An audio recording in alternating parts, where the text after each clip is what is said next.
प्रत्येक व्यक्तीला एक इच्छा असते.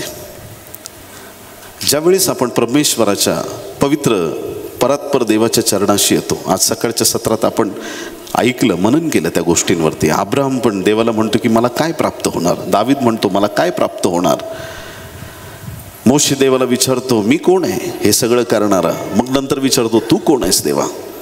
काहीतरी अपेक्षा घेऊन देवाचे लोक देवाच्या चरणाशी येतात. प्रत्येकाला काही ना काही इच्छा असते आणि प्रत्येकाच्या इच्छा ह्या भिन्न असतात. पवित्र शास्त्रात अनेक लोक येशू ख्रिस्ताकडे आले, अपेक्षा घेऊन आले. बऱ्याच वेळा आमच्या अपेक्षा चांगल्याही असू शकतात, बऱ्याच वेळा आमच्या अपेक्षा चुकीच्याही असू शकतात. परंतु धन्य आहेत ते लोक ज्यांना देवाचा पवित्र आत्मा चालवतो, ते कधी चुकीच्या गोष्टी देवाकडे मागू शकत नाहीत.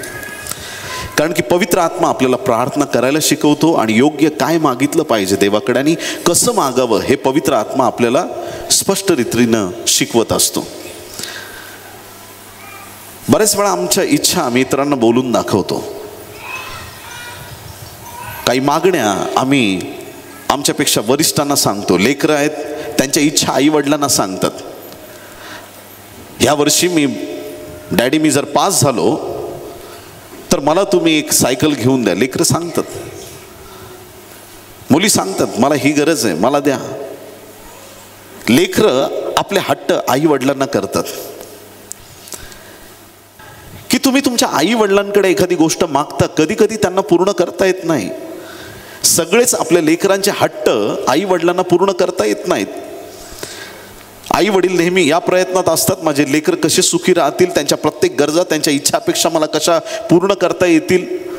परिवारापासून नातलगांपासून अनेक वेळा अपेक्षा केल्या जातात, समाजापासून अपेक्षा केल्या जातात, शिक्षकांकडून अपेक्षा केल्या जातात. पण दरवेळेसच तुमच्या अपेक्षा पूर्ण होतील असं नाही. तुम्ही तुमच्या अपेक्षा वरिष्ठांना सांगता आणि त्या अपेक्षा पूर्ण होण्याची वाट पाहता की माझी ही अपेक्षा आहे, माझी इच्छा पूर्ण होईल. पण देवाच्या प्रिय लोकांनो, आज रात्री तुम्ही अशा देवाकडे आलेले आहात. तुम्ही मागण्यापूर्वी त्याला ठाऊक आहे तुम्हाला कशाची गरज आहे. तुम्ही बोलण्यापूर्वी तुमच्या देवाने ओळखलेलं आहे आज तुम्हाला काय हवं आहे. लेकरं शाळेतून आल्यानंतर लेकरांना आई पुढं रडत बसावं लागत नाही. हे मम्मी तुला विनंती करतो, तुझ्या पाया पडतो, लोटांगण घेतो, मला जेवण दे. आईला म्हणावं लागतं का? मुलं आई आत आले की लगेच कपडे चेंज कर, फ्रेश हो, चल तुझं जेवण वाढलेलं आहे. बोलो येशू मसीह की. माझ्या देवाला माहित आहे तुमची गरज काय. हालेलुया. तुम्ही आज त्याच्याकडे आलेले आहात, त्याला ठाऊक आहे तुमचं दुःख काय. हन्ना रडतीये, याजक सेवक देवाचा, त्याला कळत नाही हिची काय गरज आहे, ही का रडतीये. त्याला वाटलं मॅडमने ड्रिंक केली. देवाच्या प्रिय लोकांनो, तुमच्या आजूबाजूचे लोक तुम्हाला ओळखणार नाहीत तुमची काय गरज आहे, पण तुमची प्रत्येक अश्रू पाहणारा देव आज इथं उतरून आलेला आहे. तुमची प्रार्थना ऐकणारा परमेश्वर आज रात्री इथं उतरून आलेला आहे. किती लोक आमेन म्हणतील? आमचा परमेश्वर सर्व काही जाणतो. देवाच्या प्रिय लोकांनो, एस्तेरचं पुस्तक 5वा अध्याय आणि 1 ते 3 वचन आपण पाहणार आहोत. एस्तेर अध्याय 5 1 ते 3 वचन. तिसऱ्या दिवशी एस्तेर राणी आपली राजकीय वस्त्रे धारण करून राजमंदिराच्या आतल्या चौकात जाऊन राजमंदिरासमोर उभी राहिली. राजा राजमंदिरात सिंहासनावर राजद्वारासमोर बसला होता. राजाने एस्तेर राणी अंगणात उभी आहे असे पाहिले तेव्हा त्याची तिच्यावर कृपादृष्टी झाली आणि राजाने आपल्या हाती असलेला सुवर्णदंड पुढे केला. तेव्हा एस्तेरने जवळ जाऊन राजदंडाच्या टोकाला स्पर्श केला. राजाने तिला विचारले, एस्तेर राणी. सगळ्यांनी म्हणा एस्तेर राणी, मोठ्याने म्हणा एस्तेर राणी, तुला काय पाहिजे. परत एकदा म्हणा एस्तेर राणी, तुला काय पाहिजे. देवाच्या प्रिय लोकांनो, काय सिच्युएशन आहे ना की राजा ज्या वेळेस त्याच्या राजासनावर एकांतात बसलेला आहे, तिथं बिना परमिशन कोणालाही प्रवेश मिळत नाही. आणि जर अचानक तिथं कोणी आतमध्ये न विचारता बिना परवानगी जर आत शिरला तर त्या व्यक्तीसाठी एकच शिक्षा होती, ती म्हणजे मृत्यूदंड. राजाच्या परवानगीशिवाय राजवाड्यात राजाला भेटायला जर कोणी गेलं तर त्याला मिळतो मृत्यूदंड. पण या ठिकाणी ही एस्तेर राणी राजाला भेटायला गेलेली आहे. अहश्वेरोष या राजाकडे ती आपल्या पतीकडे गेलेली आहे, पण बिना परमिशन ती तिथं जाऊ शकत नव्हती. यहुद्यांचा प्राण धोक्यात होता आणि त्या यहुद्यांना सोडवण्याकरिता मध्यस्थी करण्यासाठी परमेश्वराने एस्तेर राणीची योजना केलेली आहे. एस्तेर राणी स्वतःच्या जीवाची पर्वा न करता असे लोक देवाच्या राज्यात आज पाहिजेत प्रियांनो. हालेलुया. स्वतःला काय होईल याचा तिने मुळीच विचार केला नाही आणि एस्तेर राणी राजा पुढे जाऊन उभी राहिली. आणि जर राजाने सांगितलं हिला मारून टाका तरी तिला मारण्यात आलं असतं, परंतु त्याचा सुवर्ण दंड, त्याचा अधिकार त्याने दाखवला. तो पुढं करून तिला क्षमा केली आणि पुढं तिला पहिली गोष्ट क्षमा करतो राजा, आणि दुसरी गोष्ट राजा तिला विचारतो, एस्तेर राणी तुला काय पाहिजे. हालेलुया. देवाच्या प्रिय लोकांनो, या राजाची राणी आहे एस्तेर आणि तिला तो प्रश्न विचारतोय, एस्तेर राणी तुला काय पाहिजे, तुझी काय मागणी आहे. अर्ध्या राज्य एवढी तुझी मागणी असली तरी ती मिळेल. आमेन. अर्ध्या राज्यापर्यंत माग, तू मागितलंस तरी तुला मिळेल. तू जे मागशील ते तुला मिळणार आहे. देवाच्या प्रिय संतगणांनो, या ठिकाणी देवाचं वचन आपल्याला सांगतं की या राजाची काही स्त्रिया त्या काळात होत्या ज्यांना वाटत होतं की या राजाची राणी बनावं. अनेक स्त्रियांनी तयारी केली, पण त्यामधून एस्तेरला परमेश्वराच्या योजनेने निवडून वेगळं केलं होतं. एस्तेर ही राणी झाली प्रियांनो, आणि ही राजाची लाडकी राणी त्याच्या समोर उभी आहे आणि राजा तिला विचारतो, एस्तेर राणी तुला काय पाहिजे. आमेन. हालेलुया. आज एक गोष्ट तर पक्की समजून घ्या, त्या राजाची, अहश्वेरोष राजाची लाडकी राणी एस्तेर होती, पण आज जो राजांचा राजा आहे त्याची लाडकी जर कोण असेल तर ती मंडळी आहे प्रियांनो. आज तोच राजांचा राजा, प्रभूंचा प्रभू, सेनांचा यहोवा देव, जो येशू ख्रिस्त पित्याच्या उजवीकडे बसलेला आहे, तो मंडळीला विचारत आहे, तुला काय पाहिजे. हालेलुया.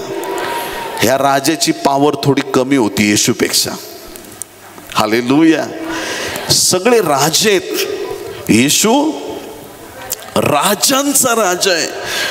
जगातला कुठलाही राजा असेल पण येशूचं सामर्थ्य भिन्न आहे प्रियांनो. राजा म्हणतो अर्ध देईल, येशू म्हणतो मी पूर्ण देणार आहे. हालेलुया. मी अर्ध देणारा देव नाही. मी आरोग्य दिलं तर 100% देईल. मी तुला आशीर्वादित केलं तर किती टक्के करेल? 100% करेल. तुम्ही जे मागाल ते तुम्हाला प्राप्त होईल, कारण की आज रात्री तुम्ही अहश्वेरोष राजाकडे आलेले नाही, परंतु तुम्ही आज येशू राजाकडे आलेले आहात. अशा प्रभूकडे तुम्ही आलेले आहात ज्याच्या दरबारात प्रत्येक मागणी मान्य केली जाते. या पवित्र शास्त्रामध्ये जे जे येशूकडे आले त्यांच्या मागण्या मान्य करण्यात आल्या. आमेन. बोलो येशू मसीह की. देवाच्या प्रिय लोकांनो, अनेक वेळा अनेक गोष्टी आमच्या जीवनावर लादल्या जातात.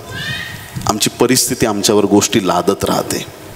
आमच्या अडचणीत ज्यावेळेस आम्ही सापडतो, एखादा चांगला हट्टाकट्टा माणूस, अचानक डॉक्टरकडून रिपोर्ट येतात, तुला हा आजार झालाय, आणि एकदम असे मजबूत दिसणारे लोक आजाराचं नाव ऐकून कोसळून जातात.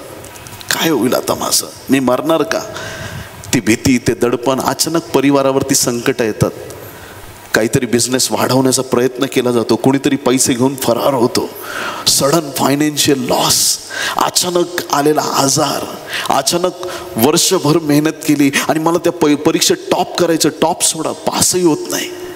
संकट घेरतात प्रियांनो, आणि ते संकट आम्हाला सैतानाचे गुलाम बनवण्याचा प्रयत्न करतात. त्या अडचणी आल्यानंतर त्या अडचणींना जसं वाटेल त्या मार्गाने आम्हाला घेऊन जायचा प्रयत्न करतात. कितीतरी लोक आज डिप्रेशनमध्ये आहेत अपयशामुळे, आपल्या संकटांमुळे. कितीतरी लोक तणावामध्ये आहेत. ते विचारतात आम्हाला कुणी मदत करेल का, पण त्यांना मदत मिळत नाही. पण देवाच्या प्रिय लोकांनो, अशा देवाची तुमची आज ओळख झालेली आहे, जो तुमच्याकडे येऊन तुम्हाला विचारतो, मी तुझ्यासाठी काय करू, मी तुझ्यासाठी काय करू, तुझी काय इच्छा आहे. हा राजा त्या एस्तेर राणीला म्हणत आहे की तू माग, तुला काय पाहिजे ते मी द्यायला तयार आहे. देवाच्या प्रिय लोकांनो, आज तो प्रभू तुमच्या आणि माझ्यासाठी अद्भुत कृत्य करायला तयार आहे. देवाच्या प्रिय संतकांनो, दुसरे राजे 4 अध्याय 1 आणि 2 वचनामध्ये, या वचनांमध्ये बायबलचं वचन आपल्याला स्पष्ट करत आहे. दुसरे राजे 4 अध्याय 1-2. दुसरे राजे 4 अध्याय म्हणजे ती विधवा आणि तिचं तेल याची घटना. ज्या वेळेस त्या स्त्रीच्या पतीने कर्ज करून ठेवलेलं आहे, दुःखाने व्याकुळ आहे. एकीकडे तिचं हे दुःख आहे की तिने आपल्या पतीला गमावलंय, दुसरीकडे आणखीन दुःख आहे की ती कर्जबाजारी झाले आणि अजून तिच्यावरती अजून टेन्शनचा बोजा आला की सावकार येऊन म्हणतो तुझ्या दोन्ही मुलांना मी गुलाम करून घेऊन जाणार आहे. काय राहिलं तिच्याकडे? पती होता तो गेला, संपत्ती होती ती निघून गेली, कर्जबाजारी झाली आणि आता 2 मुलं आहेत, तेवढंच आहे तिच्याकडं. परिवारामध्ये कोण आहे आणखीन? ते 2 मुलं पण जर गुलाम होऊन गेले, तिच्याकडे काय राहणार? योग्य समयी तिला निश्चितच देवाने प्रेरणा दिली असणार आणि ती धावत आलिशाकडे गेली. आलिशा तिच्याशी बोलत असताना आपण पाहूया, आलिशाने तिला काय विचारलं, मी तुझ्यासाठी काय करू? किती लोक आमेन म्हणतील? हालेलुया. आलिशा त्या स्त्रीला प्रश्न विचारतोय, मी तुझ्यासाठी काय करू? हा खूप पॉवरफुल प्रश्न आहे, हा खूप सामर्थ्यवान प्रश्न आहे, हा खूप आशीर्वादित प्रश्न आहे की समोरचा पूर्ण अंतःकरणापासून मदतीसाठी तयार आहे आणि तो विचारतोय, देवाचा अभिषिक्त दास विचारतोय, मी तुझ्यासाठी काय करू, तुझ्याकडे काय? एकाच प्रश्न 2 गोष्टी विचारतो, मी काय करू, तुझ्याकडे काय? ही स्त्री उत्तर देते, 1 घडा तेलाशिवाय आपल्या दासीच्या घरात काही एक नाही. 1 घडा तेल, बस, बाकी काय नाही. मी तुझ्यासाठी काय करू? आलिशाची प्रार्थना देवाने ऐकली आहे प्रियांनो. आणि म्हणून ना, जे लोक तुम्हाला प्रार्थनेत उचलून धरतात त्यांची साथ कधी सोडायची नाही. ऐकताय तुम्ही? ज्यांच्या बरोबर राहिल्याने तुम्हाला वाटतं की माझ्यामध्ये देवाचा आत्मा कार्य करतोय, त्या लोकांनी हाकललं तरी परत तिथंच जायचं. ज्या लोकांमुळे तुमची अधोगती होतीये त्यांना सोडण्याबद्दल मी काय बोलणार नाही. सोडायचं तर सोडून द्या. ज्यांनी तुम्हाला कर्जबाजारी केलंय किंवा ज्यांच्यामुळं तुम्ही प्रॉब्लेममध्ये अडकलात, ज्यांनी तुम्हाला व्यसन लावलंय त्यांना सोडलं तर चालेल, पण ज्यांनी तुम्हाला प्रार्थनेत वाढवलंय त्या लोकांना कधी सोडू नका. ज्यांनी तुम्हाला विश्वासात बलवान केलंय त्यांना कधी सोडू नका. आपल्या पास्टरला कधी सोडू नका. आपल्या देवाच्या सेवकाला कधी सोडू नका. ज्यांनी तुम्हाला प्रभू दाखवला त्या लोकांना कधी सोडू नका. किती लोक आमेन म्हणणार आहेत? तुमची उन्नती तिथून आहे प्रियांनो. परिस्थिती येते, सैतान येऊन कानात सांगतो, काहीतरी सांगतो, आज तुला स्टेजवर बोलवलं नाही. 2 खुर्च्या रिकाम्या होत्या, इकडं पण एक आहे आणि माझी पण एक झालेली इकडं. कधीतरी असं होतं, कधीतरी असं होतं. कधी कधी जाणीवपूर्वक हे तपासण्यासाठी बाप हे करत असतो की एखाद्याचं कौतुक नाही केलं तर बघूया हा काय करतोय. पण तरी तो तेवढंच प्रेम करत राहिला ना, मग बाप त्याच्यावरती भरपूर प्रेम करायला लागणार प्रियांनो. हालेलुया. ते प्रेम अजून वाढतं. पण ज्या वेळेस आम्ही पायाजवळ बघतो आणि आमच्या समस्यात आम्ही स्वतःला गुरफटून घेतो, उत्तर मिळत नाही प्रियांनो, रागात आणि द्वेषात. या स्त्रीला माहित आहे की अख्ख्या राज्यामध्ये दुसरा तिसरा कोणी नाही. दुप्पट दुप्पट अभिषेक प्राप्त केलेला अलिशाच आहे, जो मला या समस्येतून येशूच्या नावात देवाच्या सामर्थ्याने बाहेर काढणार आहे. हालेलुया. देवाच्या प्रिय लोकांनो, हे रिव्हिलेशन्स, हे प्रकाशन आजच्या दिवसात आम्ही स्वीकारूया. हालेलुया. ही स्त्री अलिशाकडे आली आणि अलिशा तिला विचारतोय मोठ्या प्रेमाने, मी तुझ्यासाठी काय करू? या स्त्रीला सांगितल्याप्रमाणे ती घरी गेली, रिकामे पात्र जमा केले, ओतायला सुरुवात केली, प्रत्येक पात्र भरत गेलं. किती लोक आमेन म्हणतील? देवाला आज सांगा, देवा मला त्या रिकाम्या भांड्यांसारखं करू नको, जे भरलेलं होतं ना फुल तसं मला कर, आणि मला ओतलं जाण्यासाठी शक्ती दे. मी ओतलं जाईल, माझे खिसे रिकामे करून टाकेल. हालेलुया. माझं घर देवाला देऊन टाकेल, माझी प्रॉपर्टी देवाला देऊन टाकेल, माझे लेकरं देवाला देऊन टाकेल. जे माझं आहे मी त्याला द्यायला तयार आहे, कारण त्याला दिल्यानंतर माझं वाढणार आहे. हालेलुया. त्याला मी देत राहील आणि तो मला देत राहील. तिथं कुठंतरी वचनात लिहिलंय का 5 भांडे भरल्यानंतर पात्र संपलं? नाही. जोपर्यंत सगळे भरत नाहीत तोपर्यंत वाढायचं थांबलं नाही प्रियांनो. हालेलुया. देवाला सांगायचं, ते भरलेलं पात्र आज रात्री मला कर, मला आशीर्वादित कर. देवाचा दास विचारत आहे, मी तुझ्यासाठी काय करू? सेवक पण बनायचं तर असं बना. हालेलुया. सेवक म्हणजे सेवा करणारे. आमेन. सेवक म्हणजे मेवा खाणारे नव्हे. हालेलुया. खूप लोकांना वाटतं सेवा करणं म्हणजे फार सोपं आहे. खूप लोकांना असं वाटतं सेवा करणं म्हणजे काय, फक्त उभं राहायचं आणि संदेश सांगायचा. नाही. तुम्हाला काय वाटतं फक्त बायबलचा अभ्यास करायचा, इकडचं बघायचं आणि तिकडं बोलायचं? नाही. संदेश त्याला नाही म्हणत प्रियांनो. जे तुम्ही बोलता ते तुम्हाला जगता आलं पाहिजे. जे तुम्ही सांगता त्या गोष्टीत तुम्हाला स्वतःला जगता आलं पाहिजे. लोक तुमचा संदेश ऐकत नाहीत, ते तुमचं कॅरेक्टर वाचतात. तुम्ही काय आहात ते त्यांना दिसतं. तुमचे 2 डोळे त्यांना पाहतात, 1000 डोळे तुम्हाला पाहत असतात. तुम्ही ऐकताय चर्च? कॅरेक्टर बिल्ड झालं पाहिजे. आमचं जीवन चरित्र शुद्ध असणं गरजेचं आहे. देवाच्या प्रिय लोकांना असे सेवक बनूया की जे विचारतील आपल्या लोकांना, मी तुझ्यासाठी काय करू? वाटेवर 2 आंधळे होते. मत्ती 20व्या अध्यायाच्या 32 आणि 33 वचनामध्ये येशूला हाक मारत होते आणि येशूने त्यांना विचारलं, मी तुमच्यासाठी, सगळ्यांनी म्हणा, मी तुमच्यासाठी काय करू? फार पॉवरफुल प्रश्न आहे आज रात्री. बर्तिमाई बद्दल पण तेच घडलं. काय सिच्युएशन आहे बघा. हा बर्तिमाई ना रस्त्याच्या एका बाजूला बसलेला आहे आणि तो भीक मागतोय. बर्तिमाई काय करतोय? भीक मागतोय. जन्माचा आंधळा होता, त्याला काही दिसत नाही. तो काळ असा होता की जर अपंग लेकरू जन्माला आलं की त्याचा विषय संपला. त्याला म्हणजे कोण पोसणार त्याला, असंच समजलं जायचं. त्या परिस्थितीमध्ये हा बर्तिमाई जन्माचा आंधळा आहे, रस्त्याच्या बाजूला बसून तो भीक मागतोय. येशू ख्रिस्त वाटेने चाललेला आहे. 12 शिष्य बरोबर आहेत. बोले येशू मसीह की. किती शिष्य? 12 शिष्य बरोबर आहेत.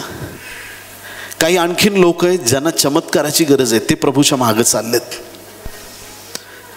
काही आणखीन वेगळ्या प्रकारचे लोक आहेत त्या गर्दीमध्ये, ते पण चाललेत, पण ते येशूच्या चुका काढायला चाललेत. सदुकी, शास्त्री, परुष लोक. काय बोलतो बघूया. कधी कधी डोंगरावर वगैरे गेल्यावर येशू जेवण देतो. काही लोक जेवणासाठी आले होते. बघूया पुढं काय भेटतंय का.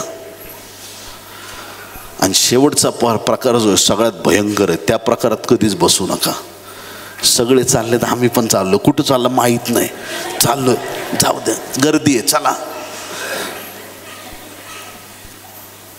सगळे लोक चाललेत. तुम्हाला कळतंय? मोठा जनसमुदाय सगळा पुढे चाललेला आहे. बर्तिमय ओरडायला सुरुवात करतोय, येशू दाविदाचे पुत्र माझ्यावर दया करा. येशू दाविदाचे पुत्र, येशू दाविदाचे पुत्र. तो सारखा ओरडतोय. शिष्यांना काय प्रॉब्लेम होता माहित नाही त्या दिवशी. ते शिष्य बर्तिमाईला दटावतायत, तू गप्प बस, ओरडू नकोस, शांत बस, या चर्चमध्ये आरडाओरडा चालत नाही, आमचा देव शिस्तीचा देव आहे, तुझी शिस्त गेली रे बाबा तिकडं, मला ओरडू दे, मला ओरडू दे, मला ओरडू दे. हालेलुया. कारण एक गोष्ट पक्की मला माहीत आहे, आज जर चान्स गेला परत चान्स मिळणार नाही. आज जर येशूला मी जाऊ दिलं तर माहीत नाही पुढं काय होणार आहे. आज माझी वेळ आली आहे. आजपर्यंत तुमच्या पुढं ओरडलो, परत तुम्ही मला भीक मागायला लावली. ऐकताय का चर्च? आजपर्यंत तुमच्या पुढं मी भीक मागितली, पण ती भीक काही मला पुरली नाही. आज एकदा मला माझ्या देवापुढं हात पसरू द्या. आज एकदा मला माझ्या देवाला हाक मारू द्या. आज एकदा मला माझ्या प्रभूला भेटू द्या. आज एकदा माझा आवाज त्या प्रभूपर्यंत जाऊ द्या. मला अडवू नका, मला थांबवू नका, मला ओरडू द्या, मला ओरडू द्या. बर्तिमाई ओरडत राहिला. गर्दी पुढं चालली. एक क्षण असा आला ना, बायबल सांगतं प्रभू येशू थांबला. सगळ्यांनी म्हणा, येशू थांबला. हे वचन आहे ना, असं कळजला, असं भेदून जातं ना माझ्या, एकदम रडत बसतो मी कितीतरी वेळ. येशू थांबला. अरे ज्याला त्या गालिल समुद्रावरचं वादळ थांबवू शकत नाही तो थांबला. ज्याला वधस्तंभावरचे 3 खिळे थांबवू शकत नाही तो थांबला. ज्याला मरण थांबवू शकत नाही, ज्याला कबरेवरची धोड थांबवू शकत नाही तो थांबला. काय तुझ्याकडं पॉवर? ही पॉवर प्रार्थनेची पॉवर आहे. ही पॉवर देवाच्या आत्म्याची पॉवर आहे. ही पॉवर देवाच्या अभिषेकाची पॉवर आहे. काय ओरडला असेल ना त्या दिवशी, काय ओरडला असेल बर्तिमाई. प्रभू थांबला. ती गर्दी आणि ते येशूचं थांबणं, म्हणजे मला असं ते विचार करतो ना, मुंबईच्या लोकांना जास्त कळतं ही गोष्ट. आता तुम्ही म्हणाल काय मुंबईचं कौतुक, असं म्हणा, मुंबईचं काय कौतुक सांगता म्हणा. असं काही लोक लाजतात, नको बाबा बोलायला. ऐका, मुंबईमध्ये एक प्रकार आहे, ट्रेन तुम्हाला चढायची गरज पडत नाही, फक्त उभं राहायचं, लोक आपोआप घेऊन जातात आतमध्ये. उतरायची गरज पडत नाही, मध्ये उभं राहायचं, लोक बरोबर खाली घेऊन जातात. इस्त्रीची गरज नाही, आपोआप इस्त्री होऊन येतात कपडे. परफ्यूमची गरज नाही, कोणाचंही लागतं अंगाला. गर्दी, मुंबई सारखी गर्दी कुठे आहे? म्हणून आम्हाला गर्दीचा चांगला अनुभव आहे, म्हणून म्हटलं मुंबईचं थोडं कौतुक सांगतो. देवाच्या प्रिय लोकांना अशी गर्दी, सगळे चाललेत, पण त्याच्यात येशू थांबला. प्रवाह चाललाय, पण त्याच्यात येशूचा थांबलाय. जे लोक पुढं चाललेत ना, त्यांना कधीच तुमच्यासाठी थांबायला आवडत नाही. हे थोडं थांब ग, 10 मिनटं, मला एवढं काम आहे, मी पण येते चर्चला, थांब 10 मिनटं. नको, मी पुढं जाते, तू तुझं ये मागून. कोणालाच कोणासाठी थांबायला आवडत नाही. 2 मुलं एका वर्गात आहेत 10वीला, एक पास झाला आणि एक नापास झाला. आता ट्यूब पेटायला लागली. जो पास झालाय, हा नापास झालेला मित्र म्हणतो, ऐक ना, मी पुढच्या वर्षी पास होतो, दोघं संगती कॉलेजला जाऊ. थांब ना, थांब ना, थांब 1 वर्ष. किती पण दोस्ती असू द्या, मी तुला अभ्यासात मदत करतो, पण मला कॉलेजला जाऊ दे. बरोबर आहे? या जगात कोणी कोणासाठी थांबत नाही, पण येशू बर्तिमाईसाठी थांबला. खूप पॉवरफुल वचन आहे. येशू थांबला. त्याला माझ्याकडे घेऊन या. आले घेऊन. देवाच्या प्रिय लोकांनो,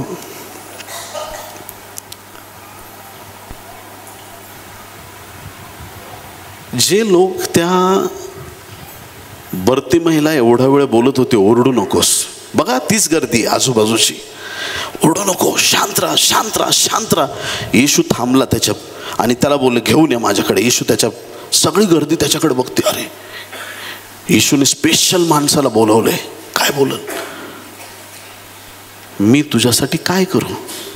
येशू त्याला विचारतोय, मी तुझ्यासाठी काय करावं अशी तुझी इच्छा आहे? जे लोक बोलत होते बोलू नको, त्या लोकांचे कान आतुर झाले. आता काय बोलल बरं हा? आता हा काय मागेल? त्याच्या शब्दाकडे सगळ्यांचे कान लागले. ज्यांनी आजपर्यंत तुमचा आवाज गप्प केलाय त्यांच्या पुढं देव तुमचा आवाज बुलंद करणार आहे. माझा देव तुम्हाला आशीर्वादित करणार आहे. देवाच्या प्रिय लोकांनो, ज्या व्यक्तीला माझा येशू उठवतो त्याला कोणी खाली बसवू शकत नाही. ज्या व्यक्तीला देव बोलायला सांगतो त्याला कोणी गप्प करू शकत नाही. ज्या व्यक्तीला परमेश्वर चालवतो त्याला कोणाच्या बापाच्याने थांबवता येणार नाही, कारण की हे सामर्थ्य माझ्या जिवंत परात्पर देवाचं आहे. हालेलुया. सगळा क्राऊड आतुर झालाय, काय बरं बोलेल हा? आता देवाने त्याला विचारलं, हा देव कुठला देव आहे? हा कुठला देव आहे? हे येशूला मानणाऱ्या लोकांबद्दल एक गोष्ट विशेष सांगतो, ऐकताय का तुम्ही? येशूला मानणाऱ्या लोकांबद्दल एक विशेष गोष्ट सांगतो. हे कधी जिंदगीत बोलत नाही आमचा देव तिकडं जागरूक आहे, इकडं जागरूक नाहीये. ऐकताय तुम्ही चर्च? तू सागराच्या तळागाळाला गेलास ना तिथं पण माझा देव जागरूक आहे. तू उंच डोंगरावर गेला ना तिथं पण माझा देव जागरूक आहे. तू जिथं जाशील तिथं माझा देव जागरूक आहे, कारण इस्रायलाच्या रक्षकाला झोप लागत नाही. हालेलुया. जो देव झोपतच नाही त्याला जागरूक आणि झोपलेला बोलून काय फायदा आहे? देवाच्या प्रिय संतगणांनो, सगळ्या लोकांची नजर त्याच्यावरती खेळली आहे. हा आता काय मागणार? हा आता काय मागणार? हा आता काय बोलणार? देवाच्या प्रिय लोकांनो, हा आंधळा व्यक्ती याला दिसत नाहीये, पण जे बाकीच्यांना दिसत नव्हतं ते त्याला ऑलरेडी दिसलं होतं. फार मोठी आणि महत्वाची गोष्ट आहे. हे कळण्यासाठी पवित्र आत्माच पाहिजे प्रियांनो. मी जे शब्द बोलतोय आत्ता हे सहज आणि जस्ट वाटलं म्हणून नाही, हे खूप प्रगल्भ आणि देवाच्या अभिषेकाने भरलेले शब्द मी तुम्हाला सांगतोय. की ह्या बर्तिमाईला आंधळा असून काही गोष्टी अशा दिसल्या होत्या की ज्या जमावाला दिसल्या नव्हत्या, जे गर्दी करून नुसतेच चालले होते. दाविदाचा पुत्र हा जो शब्द आहे, या शब्दाचा जर तुम्ही बारकाईने अभ्यास केला तर तुम्हाला कळेल की दाविदाचा जो पुत्र आहे, दाविदाचा जो वंश आहे, त्याच्यामधूनच मसीहा येणार आहे. हा डिक्लेअर करतोय की तू माझा उद्धारक आहेस. हा डिक्लेअर करतोय इस्रायलचा उद्धार करता तू या वाटेने चाललायस आणि तू माझ्याकडे लक्ष दे. त्याची प्रार्थना प्रभूने ऐकली. प्रभू विचारतो, मी तुझ्यासाठी काय करू? आणि हा व्यक्ती एका क्षणात प्रभूला उत्तर देतो, प्रभू मला दृष्टी यावी. ॲक्च्युली ज्यावेळेस एखादा आजार जन्मापासून असतो, कुठलाही आजार जन्मतः एखाद्याला ऐकू येत नाही, दिसत नाही, खूप अशा आजार आहेत जे जन्मापासून असतात. आणि कोणी जन्मतः पांगळं असतं, आणि ज्या आई वडिलांच्या घरात असं पांगळं लेकरू असेल त्यांना माझं म्हणणं जास्त कळेल. ते लेकरू ज्यावेळेस ते आई वडील वाढवत असतात त्यांच्या मनात एक खंत असते, बाकीची भावंडं किती चांगली आहेत, हे लेकरू असं जन्माला आलंय. त्यांच्या त्या लेकराबद्दल एक नेहमी त्या आई वडिलांचं मन तुटत असतं की हा जर नीट असता तर किती बरं झालं असतं, ही मुलगी चांगली असते तर किती बरं झालं असतं, तिला पण जीवनाचा आनंद घेता आला असता. पण ही अशीच जन्माला आली, आंधळी जन्माला आली, पांगळं लेकरू आहे, काहीतरी व्यंग घेऊन जन्माला येतं. आणि मग त्या लेकराला ट्रेन केलं जातं की बाबा रे, तू असा जन्माला आलास आणि तुला अशाच परिस्थितीत मारावं लागणार आहे. आयुष्यभर ह्या गोष्टी कधीच कधीच कधीच बदलणार नाहीत.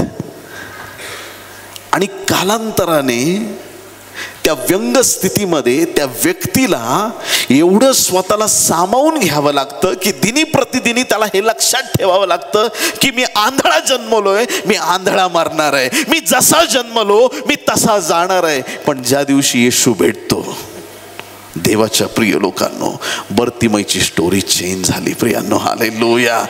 तो आंधळा जन्मला पण तो आंधळा मेला नाही. येशूची भेट त्याच्यासाठी अत्यंत सामर्थ्यवान ठरली. जगाने तुम्हाला सांगितलं असेल, जगातले लोक तुम्हाला कदाचित बोलले असतील, तू आयुष्यात पुढे जाणार नाही, तू कधी शिकणार नाही, तुला पैसा मिळणार नाही, तू जीवनात कधी काही करू शकणार नाही. पण आज रात्री येशू तुम्हाला विचारत आहे, मी तुझ्यासाठी काय करू? मी तुझ्यासाठी काय करू? आजची रात्र तुमच्या जीवनासाठी चमत्काराची रात्र आहे. आज रात्री प्रभू निश्चित अर्थाने तुमची भेट घेणार आहे. आमेन. हालेलुया. प्रभूला आपल्या जीवनात कार्य करण्याची संधी द्या. प्रभूची इच्छा आहे त्याने कार्य करावं. देवाच्या प्रिय लोकांनो, येशू ख्रिस्त ज्यावेळेस वधस्तंभावरती होता, 6वा शब्द त्याने उच्चारला, पूर्ण झाले आहे. डेटलिस्ट आहे त्याने म्हटलं, पूर्ण झाले आहे. देवाच्या प्रिय लोकांनो, ज्या आमच्या प्रार्थना आहेत त्या पूर्ण उत्तर दिल्यात परमेश्वराने ऑलरेडी. एका गावात नाही, एक आई राहायची आणि त्या आईला एकच मुलगा होता, कोण नव्हतं घरात. आणि त्या आईने त्या मुलाला खूप छान लहानचं मोठं केलं आणि गावात शिक्षण चांगल्या रीतीनं दिलं आणि लेकराला सांगितलं की बाळा, तू दूर शहरात जा, पुढचं शिक्षण तिथं चांगलं कर, काय असेल, आणि चांगली नोकरी कर, आणि हे पैसे घेऊन जा, माझे दागिने घेऊन जा, चांगलं सेटल हो तिकडं, आणि सगळं चांगलं कर, आणि शिकता शिकता एखादं काम वगैरे बघ, महिन्याच्या महिन्याला मला पैसे पाठवत जा. मुलगा गेला, चांगली त्याला नोकरी मिळाली आणि सगळंच काही चांगलं व्हायला लागलं. नोकरी लागल्याबरोबर मुलाने एक चेक लिहिला आईसाठी. काय लिहिला? चेक. चेकवरती सही केली, पैसे लिहिले, सही करून चेक भरून पोस्टाने चेक आईला पाठवला. चेक जसा गावाकडं आईला आला, आईला वाटलं काय चिठ्ठी आली माहीत नाही. उघडून बघितलं तर चेक निघाला. त्या आईला आनंद झाला, माझ्या मुलाने काहीतरी पाठवलंय मला, खूप छान आहे. आईने काय केलं, चांगला गम लावला आणि कागद भिंतीला चिकटून ठेवला चेकचा. माझ्या मुलाने पाठवलंय, माझ्या लेकराने, खूप चांगली गोष्ट आहे. दर महिन्याला तो कागद यायचा ना, आई भिंतीवर डेकोरेशन करत जायची. भिंत भरत चालली आहे पण मुलगा काही पैसे पाठवायला तयार नाही. 2 वर्षांनी मुलगा गावाला आला, आई काय मुलाशी बोलायला तयार नाही. बोलू नको माझ्याशी, तुला एवढं प्रेमाने वाढवलं. अरे आई काय झालं? 1 रुपया पाठवलं नाही. म्हणे चेक मी पाठवत होतो दर महिना. हा ते का भिंतीवर लावलेत सगळे. ख्रिस्ती लोकांची ही स्थिती आहे. ऑलरेडी 2000 वर्षापूर्वी आशीर्वाद देवाने दिलेले आहेत. ते आशीर्वाद परमेश्वराने सिद्ध केलेले आहेत.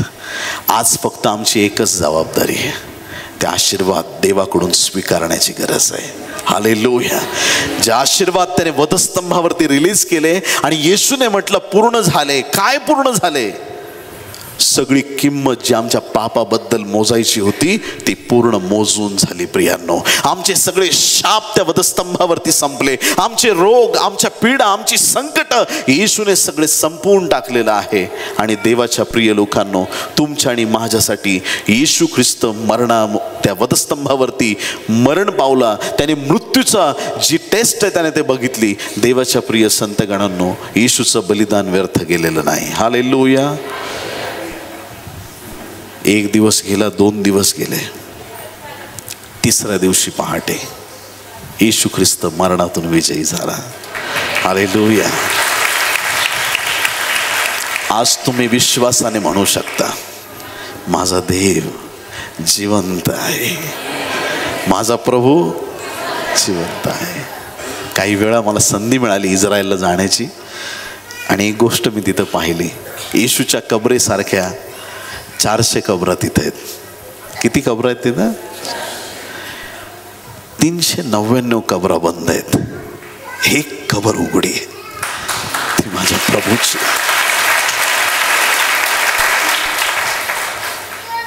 ती येशूची कबर आहे.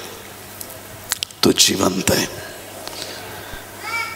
खूप लोक जिवंतपणी बोलत नाहीत, मेल्यावर खूप बोलायला आठवतं.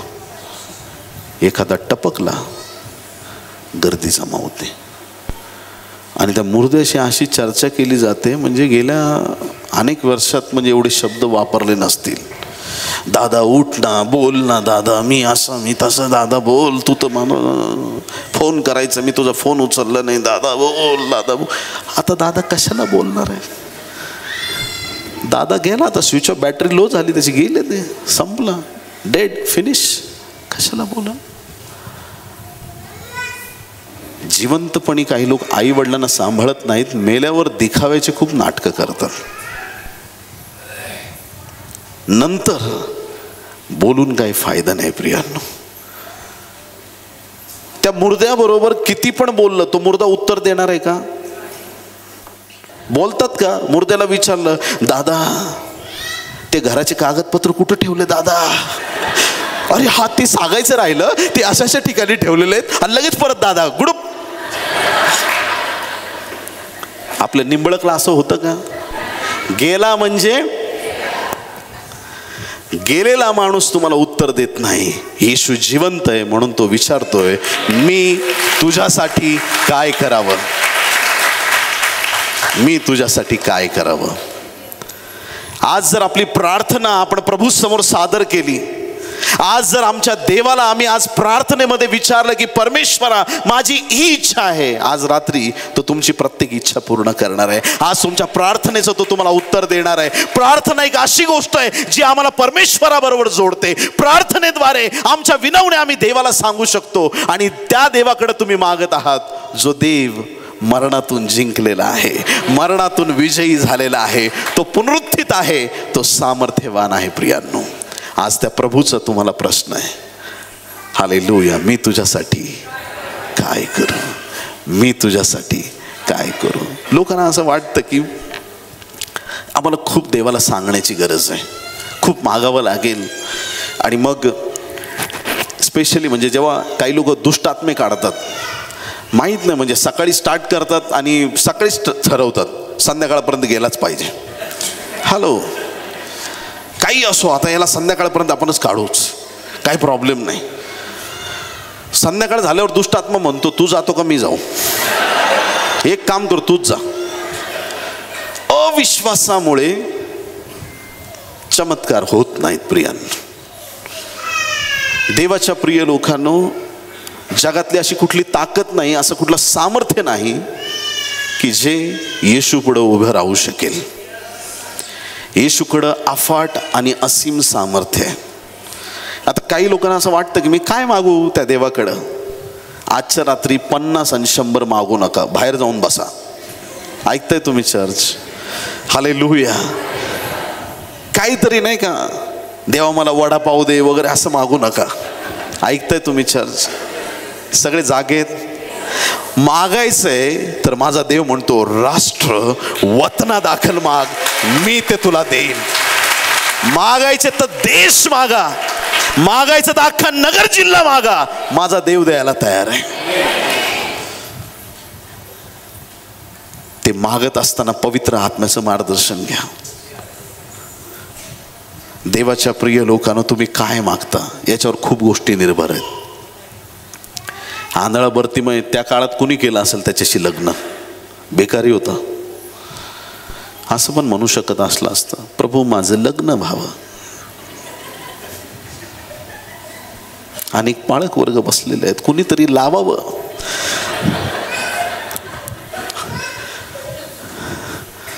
प्रभू म्हटलं असं, जा तुझं लग्न होणार. आणि लग्न झाल्यावर कान पण फोडून घेशील स्वतःचे. आधी टोळे गेलेले कान पण जातील. काय मागायचं ना बऱ्याच वेळा लोकांना कळत नाही. कधी कधी ना म्हणजे पवित्र आत्म्याला न विचारता काही लोक मागतात. एका भावाने मध्यंतरी प्रार्थना केली, देवा मला हेलिकॉप्टर दे. त्याला मी एकच प्रश्न विचारला, घरातला पंखा चालत नाही का काय, नेमकं भानगड काय? अरे राहायला नीट घर नाही, तू हेलिकॉप्टर. म्हणजे हे मला नाही म्हणायचंय की देव देणार नाही, देईल ना. परमेश्वर नेहमी तुमची गरज पाहून देतो. तुम्हाला काय वाटतं त्या हन्नाची प्रार्थना का बरं ऐकली असेल देवानी? रडत होती म्हणून? खूप लोक रडत आहेत जगात. तिच्या मागण्यामध्ये ना एक वैशिष्ट्य होतं, देवा मला मुलगा दे, मी परत तुला देऊन टाकेल. मला दे, तुझ्या सेवेसाठी देऊन टाकेल. हे दूध प्यायचं बंद केलं, डायरेक्ट चर्चमध्ये समर्पण. देवा तुला बोलले होते ना मी आणून देईल, याचं दूध पिणं थांबलंय, चल तुझ्या स्वाधीन कर. ज्या दिवसात शमूएल बाळ आईच्या कुशीत झोपायला पाहिजे त्याच दिवसात तो कराराच्या कोशाजवळ झोपायचा. का नाही होणार अभिषिक्त दास? का नाही वाढणार देवाच्या सामर्थ्यामध्ये? आमची लेकरं कुठं आहेत? मोबाईल मध्ये सगळं तोडफोड घरामध्ये. ठरवून द्या, देऊ नका असं नाही. काय अभ्यासाच्या गोष्टी असतील द्या, ठरवून द्या. डोळे आऊट व्हायला लागलेत. 1 तास एवढा वेळ बघायचं, नाही तर थोडा वेळ, एवढा वेळ तुला बघायचं बस. हे अभ्यासाची किंवा ही पोएम शिकायची, एवढं बस. त्या गोष्टींच्या अधीन होऊ देऊ नका त्यांना. जेवढं तुमच्या लेकरांना तुम्ही देवाच्या सानिध्यात वाढवणार आहेत तेवढे तुमची लेकरं येत्या दिवसात प्रभावशाली बनतील. मी तुम्हाला चॅलेंजने सांगतो की ही जी पिढी आहे ना आत्ताची, ही जनरेशन ही फार आफाट होणार आहे प्रियांनो. मागच्या पिढ्यांनी कुणीच बघितले नाही चमत्कार, ह्या पिढीमध्ये लोक बघणार आहेत. कारण सगळीकडे देवाचं भय लोकांमध्ये दिसत आहे. आत्म्याची अशी आग लागलेली दिसत आहे ना प्रियांनो. लोक म्हणजे असे देवासाठी वेडे झालेले आम्ही पाहतो त्या दिवसात. देवासाठी ते संजीवन या दिवसात आलेलं आहे प्रियांनो. एवढा वचनाचा साठा, एवढं सामर्थ्य, एवढा अभिषेक, एवढा आनंद देवाचा, देवाच्या प्रिय लोकांनो नगरमध्ये देवाचं सामर्थ्य उफाळून आलेलं आहे प्रियांनो. संकट आहेत, अडचणी आहेत, पण मंडळी स्ट्रॉंग होत चालली आहे. देवाचं काम वाढत चाललेलं आहे. अभिषिक्त सेवक आणि सेविका तयार होत आहेत. देवाच्या प्रिय संतगणांनो, आज त्या जिवंत देवाकडे आम्ही आलेलो आहोत. त्या परात्पर परमेश्वराच्या चरणाशी आम्ही आलेलो आहोत. आणि त्याचा एक प्रश्न ज्यावेळेस आमच्याकडे येतो, मी तुझ्यासाठी काय करू? आम्हाला सगळ्यात आधी प्रभूला विचारता आलं पाहिजे, पवित्र आत्म्याला विचारता आलं पाहिजे, पवित्र आत्म्या माझं मार्गदर्शन कर, मी काय मागावं, मी काय मागावं, मी काय मागावं. एकदा ना एका गावामध्ये 4 तरुण होते आणि ते तरुण एवढं छान काम करायचे ना, म्हणजे अख्ख्या गावाला मदत करायचे. काही पण कोणाचाही प्रॉब्लेम असो, हे 4 तरुण तिथं उभे राहायचे. मित्र होते 4 पण, आणि उभे राहायचे. कुठल्याही गावात जा, ह्या गावाचा निंबळचा प्रॉब्लेम सॉल्व्ह करा, नागापूरचा प्रॉब्लेम सॉल्व्ह करा, राऊलीला चला, इकडं जा तिकडं जा, सगळ्यांचे प्रॉब्लेम ते सॉल्व्ह करायचे आणि सगळ्यांना मदत करायचे. गावोगाव जाऊन प्रॉब्लेम सॉल्व्ह करायचे. राजापर्यंत बातमी गेली, 4 तरुण खूप चांगलं काम करतायत. राजाने बोलावणं पाठवलं, यांना पारितोषिक दिलं पाहिजे, हे 4 तरुण खूप चांगलेत. 4 लाईनीत उभं केलं राजाने. मागा तरुणांना, तुम्हाला काय पाहिजे, तुम्हाला काय हवे आहे? हालेलुया, बोलो येशू मसीह की. तुम्हाला काय हवे आहे? पहिल्या तरुणाला विचारलं, सांग रे बाळा तुला काय पाहिजे? पहिला तरुण म्हटला, महाराज माझं गाव आहे ना खूप आतमध्ये, निंबळकपेक्षा पण आतमध्ये, आणि माझ्या गावात काही रस्ते चांगले नाहीत, कृपा करा आणि माझ्या गावामध्ये रस्ते झाले पाहिजेत, असं काहीतरी करा. फर्मान काढतोय, यांचं गाव कुठलं आहे लिहून घ्या, चला उद्यापासून रस्त्याला सुरुवात करा. दिलं. दुसऱ्या तरुणाला प्रश्न विचारला, तुझ्यासाठी मी काय करावं अशी तुझी इच्छा आहे? दुसरा तरुण म्हणतो, महाराज मला ना झोपड्यात राहून कंटाळा आलाय, मला एक चांगला राजवाडा बांधून द्या बस, अख्ख्या गावात माझा राजवाडा, असं दिसलं पाहिजे ना माझा माल, एकदम येणारा जाणारा म्हटला पाहिजे कोण रहता इधर, कोण रहता, एकदम भारी चांगलं बनवून द्या. कुठलं गाव तुमचं? हां, यांना माल बांधून द्या, झालं तुमचं. तिसरा, काय रे तुला काय पाहिजे बाळा? ते माझं लग्न झालेलं नाही म्हणे. ते माझी इच्छा होती तेवढं जरा खर्च वगैरे उचला आणि एखादी असली राजकन्या वगैरे. ओके ओके, हां हां, माझी ती 4 नंबरची राणी. हां चल, तुझं लग्न याच्याबरोबर, चल लिहून घेते त्याचं लग्न, किती तारीख धरून टाका फायनल. शेवटचं विचारलं, तुला काय पाहिजे, तुझ्यासाठी मी काय करू? चौथं काय म्हणतो माहिती का? महाराज, माझी एकच इच्छा आहे, महाराजांनी महिन्यातून 1 दिवस माझ्या घरी यावं, 1 रात्र मुक्काम करावा आणि जावं, बस, मला बाकी काही नको. अरे मी यायचं तुझ्या घरी, येईल ना, काय त्याच्यात, कुठं राहतो तर येतं, बाजूला गाव आहे तुझं, काय प्रॉब्लेम आहे? येईल की मी, काय प्रॉब्लेम नाही. दर महिन्यातून एकदाच यायचं ना, रात्र येतो, काही प्रॉब्लेम नाही. सगळं पूर्ण झालं. तो दिवस आला, महाराज विचारतो आता त्या गावी जायचंय. सेनापती येऊन म्हणतो रस्ता नाही, रस्ता नाही त्याच्या गावी जायला. अरे तडजोड करा, लवकर रस्त्याची तयारी करा, लवकर रस्ता बनवा, रस्ता बनवा, रस्ता बनवा. आणि तिथं मी कुठं राहणार? झोपडं आहे महाराज त्याचं छोटंसं, तिथं कसं काय तुम्ही राहणार? अरे राजवाडा बांधा, तिथं एक चांगला महाल बांधून टाका, मी तिथं राहायला येतो, काही प्रॉब्लेम नाही, बांधा महाल बांधा. आणि महाराज लोक विचारतील तुम्ही कुठं चालले? एखादी राजकन्या त्याला करून द्या बायको, म्हणजे जाऊ दे, म्हणजे लोकांना वाटेल की माझ्या जावयाकडे चाललोय. बोला येशू मसीह की हालेलुया. मागताना अशा गोष्टी मागा की तुमचे आशीर्वाद थांबणार नाहीत. हालेलुया. घेतानाच देवाकडून असं घ्या की तुमचे आशीर्वाद कशाने संपणार नाहीत. देवाच्या प्रिय लोकांनो, पवित्र आत्म्याच्या मार्गदर्शनाने आज देवाकडे याचना करायची. आजचं जे वचन आहे, मी तुझ्यासाठी काय करू, आज प्रत्येकाला वैयक्तिक रीतीने एक व्यक्तीला प्रभू येशू विचारत आहे, मी तुझ्यासाठी काय करू. हालेलुया. जे पाळक सेवा करत आहेत, तुमच्या मिनिस्ट्रीतले काही चॅलेंजेस असतील, प्रभू तुम्हाला पण विचारतोय, मी तुझ्यासाठी काय करू. एक लहान लेकरू असेल, काही परिवारात जीवनात प्रॉब्लेम असेल, कोणी वयस्कर असतील, प्रत्येकाला प्रभूचा प्रश्न आहे, मी तुझ्यासाठी काय करू. देवाच्या प्रिय लोकांनो, हे शब्द तुमच्या हृदयावरती आज भेटले पाहिजेत. प्रभू तुम्हाला आज रात्री विचारतोय, आणि आजच्या ह्या रात्रीची प्रार्थना तुमच्या जीवनाचा इतिहास घडवणार आहे. तुमच्या जीवनाला एक वेगळं वळण मिळणार आहे. प्रियांनो, आज रात्री प्रभू येशू तुमची भेट घेत आहे. किती लोक आमेन म्हणतील? हालेलुया.